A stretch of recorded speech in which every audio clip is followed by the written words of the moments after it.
Hello again, and welcome to another Bradbury 101. This week we're going to take a look at Ray Bradbury's lost book. What could that possibly be? Let's find out.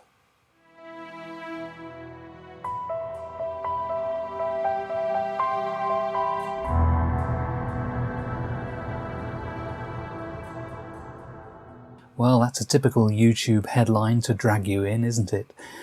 Let's find out the truth about Bradbury's lost book. My name is Phil, I'm from bradburymedia.co.uk, and this is Bradbury 101. Dark Carnival was Ray Bradbury's first ever book, a short story collection published in 1947 from Arkham House. It contains 27 stories, and some of them are Bradbury's very, very best, and yet it's out of print. There are some real classics here. The Homecoming, Skeleton, The Jar, The Lake, The Emissary, The Small Assassin, The Crowd, The Scythe, The Wind, There Was an Old Woman. All of these classic Bradbury stories, you'll find them in other Bradbury books, and you'll find them on TV and radio because they've been adapted countless times. Let's take a look at the first one of these, Homecoming. Homecoming first appeared in a women's magazine called Mademoiselle in 1946. It was rescued from the slush pile by somebody working at the publisher, a guy with a weird name, Truman Capote. And Capote found the story and recommended it to the editors. And the editors rather loved it, but it didn't fit in with the magazine as a whole. Bradbury's story was a fantasy story, a Halloween story. No way did that fit in with the ethos of a women's magazine. So they decided to change the format. For one issue only, they went all Halloween, and they made a big feature of Bradbury's story, Homecoming. They commissioned a painting from Charles Adams, and it was used as a double-page spread for this first appearance. Many years later, Bradbury took this short story and a number of related stories and turned them into a novel. This is something he'd done before with the Martian Chronicles, Dandelion Wine. In this case, the novel was From the Dust Returned, and a welcome return on the cover of the book to the Charles Adams painting from way back when. Skeleton. This is one of my favourite Bradbury stories, and it first appeared in Weird Tales magazine at a time when Bradbury was not a very well-established name. His name appears on the cover, but look at the headline. The headline story is The Skull of the Marquis de Sade by Robert Bloch. Skeleton is that one about the guy who realises one day that he has a skeleton inside him. Quite a scary notion, but true for every one of us. Another classic from Dark Carnival, The Jar. This has been adapted countless times for TV, radio, theatre.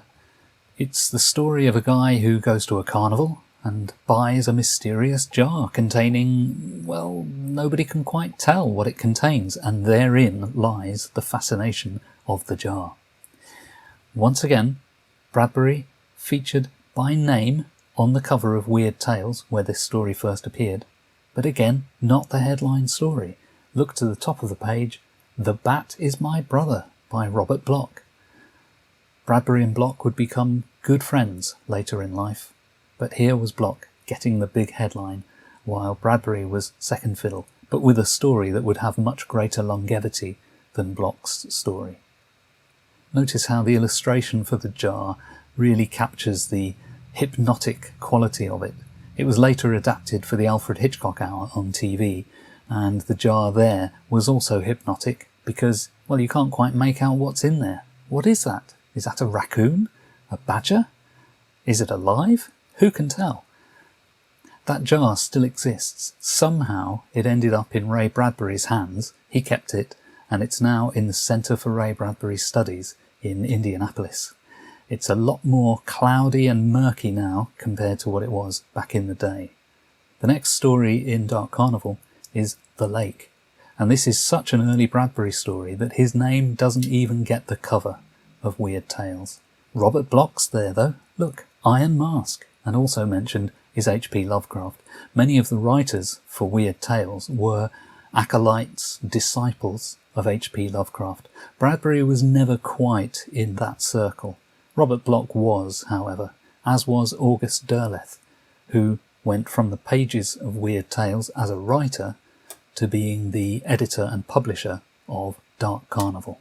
The Lake was one of Bradbury's early stories, and the one that he says first proved to him that he was a writer.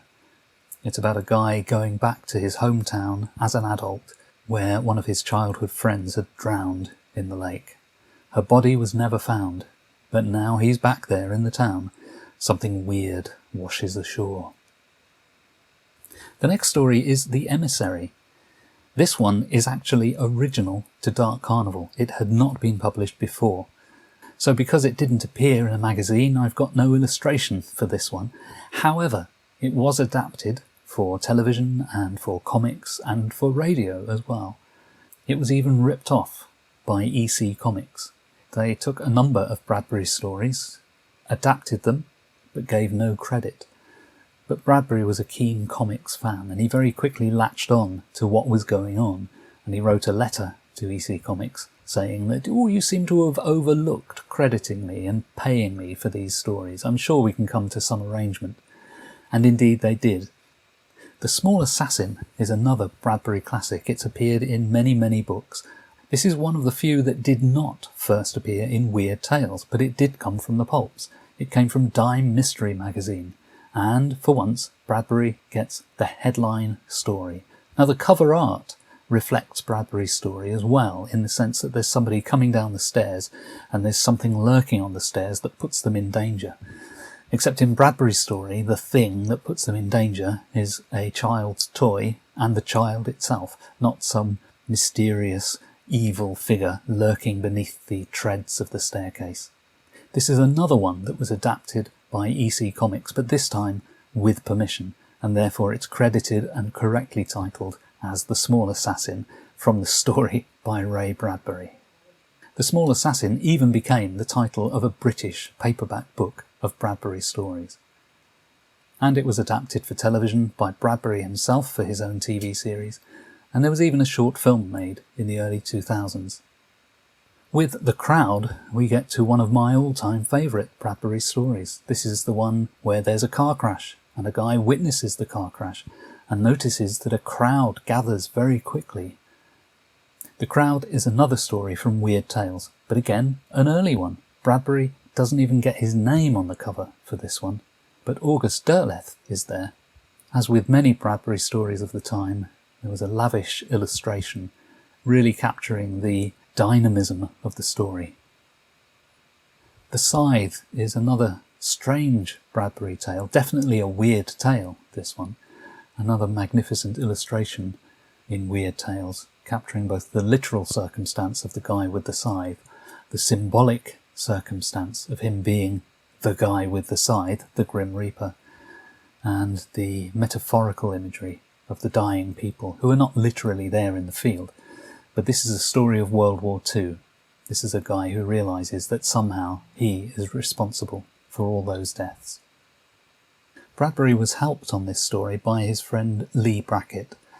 Bradbury once finished one of her short stories, and she helped him with the beginning of this short story. Another Dark Carnival and Weird Tales classic is The Wind. This is the story of the guy who... Notice how many of these Bradbury stories start out that way. The story of the guy who...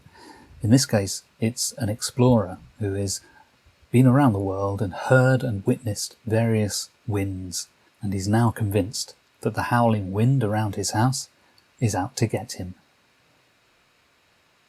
There Was an Old Woman takes a rather different tone to a lot of Bradbury stories. Okay, it still involves death and there's still a twist ending, but it's not a macabre story. This one's a much more metaphorical take. It's about an old woman who one day is visited by death, but she tells death that she will have none of it. She's not ready to go, and death can just disappear. So Dark Carnival, I've talked you through only a handful of the stories, but I've picked the ones that I think are the very best, and the ones that have been reprinted endlessly over the years.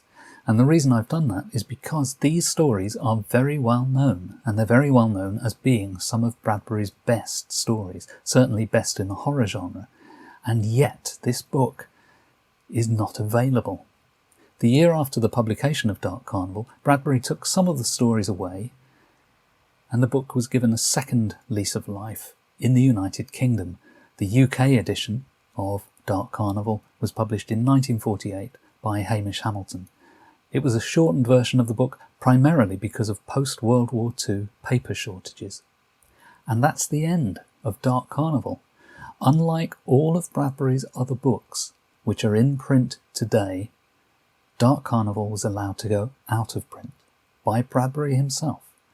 He chose not to keep the book alive, and therefore it's become something of a lost book. In 2001, there was a limited edition of Dark Carnival published by Gauntlet Press, and that's the only revival there's ever been. And again, this one is long out of print. If you go looking for Dark Carnival today, you'll find it. Used editions are still out there, but you'll need hundreds of dollars, or if you're in the UK, hundreds of pounds. Whether you're going for the original American edition from Arkham House, or the British edition from the following year from Hamish Hamilton, even the Gauntlet Press limited edition from 2001 costs hundreds of pounds or dollars, depending on which currency you choose to use. But while the book has become an out-of-print, lost masterpiece, the stories have had a life of their own. One of my favourite websites is the Internet Speculative Fiction Database, ISFDB. If you look up any of these stories from Dark Carnival, you'll find that they've been reprinted, collected, anthologized over and over and over again. These stories have somehow stayed alive. These are the appearances of The Homecoming, for example. It just rolls on and on and on. The eagle-eyed among you may have spotted that many of the appearances there seem to be in a book called The October Country, and therein lies the solution to the riddle of what became of Dark Carnival. Bradbury took a number of stories from Dark Carnival, did some rewriting, added a few new stories, and repackaged this collection as The October Country. These were Bradbury's preferred texts of his favourite Dark Carnival stories. It came out first from Ballantine in 1955, and you can still get The October Country today. It's available in hardcover and in paperback and as ebook. So the stories of the great lost Dark Carnival are still available to us thanks to The October Country. Well, thanks for joining me for another Bradbury 101. Please check out my website, bradburymedia.co.uk, and hopefully I'll see you next time for the next Bradbury 101.